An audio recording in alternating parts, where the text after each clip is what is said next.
اعوذ باللہ من الشیطان الرجیم بسم اللہ الرحمن الرحیم۔ اللہ تبارک و تعالیٰ کے نام سے شروع جو بڑا مہربان اور نہایت رحم کرنے والا ہے۔ ایک ایسی قوم جس پر اللہ تبارک و تعالیٰ نے اپنا دردناک عذاب نازل فرمایا اور اس قوم کے تمام لوگوں کو بندر بنا دیا۔ اس قوم کے لوگ کون سا ایسا گناہ کرتے تھے جس کی وجہ سے اللہ تبارک و تعالیٰ نے ان پر دردناک عذاب نازل فرمایا، اور یہ لوگ بندر بننے کے بعد کتنی دیر زندہ رہے اور پھر ان کو کس قدر دردناک موت آئی۔ جب یہ لوگ بندر بن گئے تو یہ لوگ اپنے عزیز و اقارب کو دیکھ کر ان سے کیا کہتے تھے، اور کہ آج کے دور میں پائے جانے والے بندر اسی قوم کی نسل میں سے ہیں۔ ان تمام تر سوالات کے جوابات قرآن و حدیث کی روشنی میں آج کی اس ویڈیو میں ہم آپ کو بتائیں گے، لہٰذا آپ سے گزارش ہے کہ ہماری اس ویڈیو کو اینڈ تک ضرور دیکھیے گا۔ انسانوں کے بندر بننے کی ابتدا حضرت داؤد علیہ السلام کے دور سے ہوئی۔ اس واقعے کا پس منظر کچھ یوں ہے۔ حضرت داؤد علیہ السلام اور ان کی قوم سمندر کے کنارے ایلا نامی قوم میں رہتے تھے، اور ان کی تعداد 70,000 کے قریب تھی۔ یہ قوم بڑی ہی خوشحال تھی اور اللہ تبارک و تعالیٰ کی فرما بردار قوم تھی۔ اس قوم کو اللہ تبارک و تعالیٰ نے بے شمار نعمتوں سے نوازا تھا۔ ہر طرف سرسبز و شاداب باغات اور ہر طرف ہریالی ہی ہریالی تھی، اور اللہ تبارک و تعالیٰ کی بے پناہ کرم نوازی تھی۔ یہ لوگ اپنی اس زندگی میں بہت ہی خوش تھے۔ حضرت داؤد علیہ السلام کی قوم چونکہ سمندر کے کنارے رہتی تھی تو اللہ تبارک و تعالیٰ کا ان پر یہ خاص کرم تھا کہ سمندر کے اس کنارے پر بے پناہ مچھلیاں آتی تھیں جن کا یہ لوگ کاروبار کرتے تھے اور بہت ہی خوشحالی والی زندگی گزارتے تھے۔ جب یہ قوم اللہ تبارک و تعالیٰ کی نعمتوں کی وجہ سے خوشحال ہو گئی تو اللہ تبارک و تعالیٰ کی نافرمانی پر اتر آئی اور طرح طرح کے گناہوں کے اندر مبتلا ہو گئی۔ اور پھر ایک دن اللہ تبارک و تعالیٰ نے اس قوم کا امتحان لینے کا ارادہ کیا اور حضرت داؤد علیہ السلام کو وحی بھیجی کہ اپنی قوم سے کہہ دیں کہ وہ سنیچر کے دن یعنی ہفتے والے دن مچھلی کا شکار کرنا بند کر دیں۔ اس طرح اللہ تبارک و تعالیٰ نے حضرت داؤد علیہ السلام کی قوم پر ہفتے والے دن مچھلیوں کا شکار حرام فرما دیا، اور پھر یہاں سے اس قوم کی بربادی شروع ہو گئی۔ حضرت داؤد علیہ السلام نے اپنی قوم کو بتایا کہ اللہ تبارک و تعالیٰ نے ہفتے والے دن مچھلیوں کے شکار کو حرام قرار دے دیا ہے، تو وہ لوگ بہت ہی زیادہ پریشان ہو گئے اور ساری قوم سر جوڑ کر بیٹھ گئی، کیونکہ ہفتے کا دن ہی وہ دن تھا جس میں مچھلیاں وافر مقدار میں آتی تھیں اور خود بخود کنارے پر آ جاتی تھیں، اور باقی دن ایسے تھے کہ بہت کم اور نہ ہونے کے برابر مچھلیاں پکڑی جاتی تھیں۔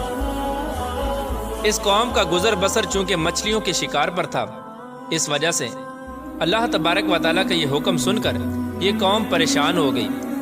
یہ نہیں جانتے تھے کہ اللہ تبارک و تعالیٰ کی طرف سے یہ ایک آزمائش ہے۔ پھر ایک دن شیطان نے ان کو وسوسہ ڈالا کہ سمندر سے نالیاں نکال کر خشکی میں بڑے بڑے حوض بنا لیے جائیں۔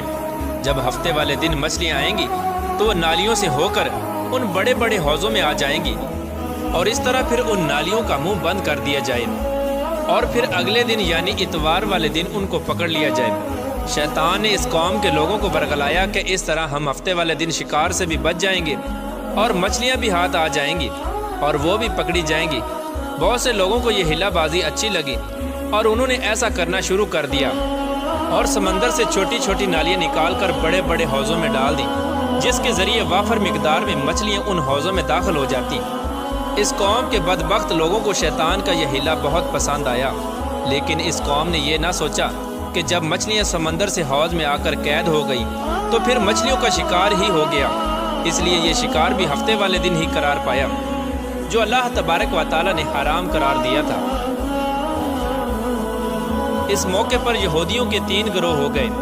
کچھ لوگ ایسے تھے جو شکار کے اس شیطانی ہلے سے منع کرتے تھے اور ناراض و بیزار ہو کر شکار سے باز رہے، اور کچھ لوگ اس کام کو دل سے برا جان کر خاموش رہے، لیکن انہوں نے شکار نہ کیا اور دوسروں کو منع بھی نہ کرتے تھے، بلکہ یہ لوگ منع کرنے والوں سے یہ کہتے تھے کہ تم لوگ ایسی قوم کو نصیحت کرتے ہو جنہیں اللہ تبارک و تعالیٰ ان قریب ہلاک کرنے والا ہے اور ان پر اپنا دردناک عذاب نازل فرمانے والا ہے۔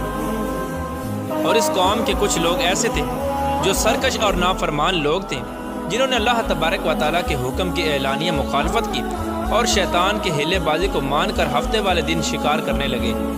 یہ لوگ اللہ تبارک و تعالیٰ کے حکم کی کھلا مخالفت کرتے اور ہفتے والے دن مچھلیوں کا شکار کر کے ان کو کھایا کرتے اور بیچا کرتے۔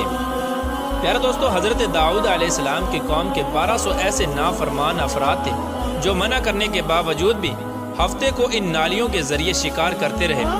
حضرت داؤد علیہ السلام نے ان 1200 نافرمانوں کو اللہ تبارک و تعالیٰ کے عذاب سے ڈرایا کہ وہ اللہ تبارک و تعالیٰ کی اس نافرمانی سے باز آ جائیں، لیکن وہ لوگ باز نہ آئے اور کھلے عام شکار کرنے لگے۔ چنانچہ وہ لوگ جو اس بات کو برا جانتے تھے، ان لوگوں نے اپنے اور ان نافرمانوں کے درمیان ایک دیوار کھڑی کر دی، جس کی ایک طرف وہ 1200 نافرمان رہتے تھے اور دوسری طرف وہ لوگ تھے جو شکار سے باز رہے۔ حضرت داؤد علیہ السلام نے اپنی اس قوم کے نافرمانوں کو بارہا سمجھایا، لیکن یہ لوگ اپنی نافرمانی سے باز نہ آئے اور اسی طرح اللہ تبارک و تعالیٰ کی نافرمانی کرتے رہے اور شکار کرتے رہے۔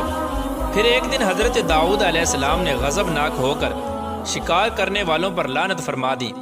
اس کا اثر یہ ہوا کہ ایک دن خطا کاروں میں سے کوئی بھی اپنے گھر سے باہر نہ نکلا۔ یہ منظر دیکھ کر کچھ لوگ ان کی دیواروں پر چڑھ گئے تاکہ معلوم ہو سکے کہ وہ لوگ کس حال میں ہیں۔ جب ان لوگوں نے ان نافرمانوں کو دیکھا تو وہ سب کے سب بندر کی صورت میں مسخ ہو چکے تھے۔ اللہ تبارک و تعالیٰ نے ان کی نافرمانی کی وجہ سے ان پر اپنا دردناک عذاب نازل فرمایا اور ان کو انسانوں سے بندر بنا دیا۔ جب لوگ ان مجرموں کا دروازہ کھول کر ان کے گھر میں داخل ہوئے تو وہ بندر اپنے رشتہ داروں کو پہچانتے تھے اور ان کے پاس آ کر ان کے کپڑوں کو سونگھتے تھے اور زاروں کی طرح روتے تھے، لیکن وہ کچھ بول نہ سکتے تھے۔ اللہ تبارک و تعالیٰ کے ان نافرمان بندر بن جانے والے لوگوں کی تعداد 12,000 تھی۔ ان 12,000 لوگوں نے اللہ تبارک و تعالیٰ کی نافرمانی کی اور اللہ تبارک و تعالیٰ نے ان کو بندر بنا دیا، جس طرح کہ اللہ تبارک و تعالیٰ سورہ بقرہ میں ارشاد فرماتا ہے، اور بے شک ضرور تمہیں معلوم ہے تم میں کہ وہ جنہوں نے ہفتے میں سرکشی کی تو ہم نے ان سے فرمایا کہ ہو جاؤ بندر دھتکارے ہوئے۔ اس طرح حضرت داؤد علیہ السلام کی قوم کے 12,000 نافرمان بندر بن گئے۔ یہ لوگ 3 دن تک زندہ رہے اور اس دوران یہ کچھ نہ کھا سکتے تھے اور نہ ہی پی سکتے تھے، بلکہ یوں ہی بھوکے پیاسے سب کے سب ہلاک ہو گئے اور 3 دن کے اندر سب کے سب مارے گئے۔ اور وہ لوگ جو ان نافرمانوں کو اللہ تبارک و تعالیٰ کی اس نافرمانی سے منع کرتے تھے، اللہ تبارک و تعالیٰ نے ان کو اس عذاب سے سلامت رکھا، اور وہ لوگ جو اس شکار کو برا جان کر خاموش رہتے تھے، اللہ تبارک و تعالیٰ نے ان کو بھی اس عذاب سے سلامت رکھا۔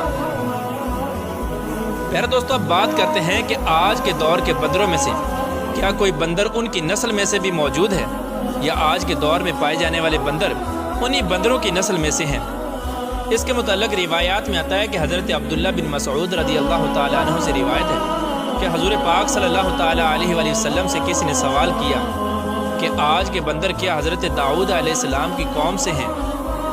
تو حضور نبی کریم رؤوف الرحیم صلی اللہ تعالیٰ علیہ وآلہ وسلم نے ارشاد فرمایا کہ اللہ تبارک و تعالیٰ جس قوم پر عذاب بھیجتا ہے یا ان کی شکلوں کو مسخ کرتا ہے تو یہ عذاب انہی پر ہوتا ہے جن پر وہ عذاب نازل ہوا تھا، اور اس کے بعد اللہ تبارک و تعالیٰ ان لوگوں کو ہلاک کر دیتا ہے اور ان کی آگے نسل نہیں بڑھتی۔ اس لیے یہ بات غلط ہے کہ کچھ لوگ یہ سوچتے ہیں کہ آج کے بندروں میں بھی حضرت داؤد علیہ السلام کی قوم کے بندر بننے والوں کی نسل موجود ہے۔ ایسا کچھ بھی نہیں ہے۔ وہ لوگ صرف اور صرف 3 دن زندہ رہے اور اس کے بعد سب کے سب ہلاک ہو گئے، اور اللہ تبارک و تعالیٰ نے اس قوم کے نافرمانوں کو صفحہ ہستی سے مٹا دیا۔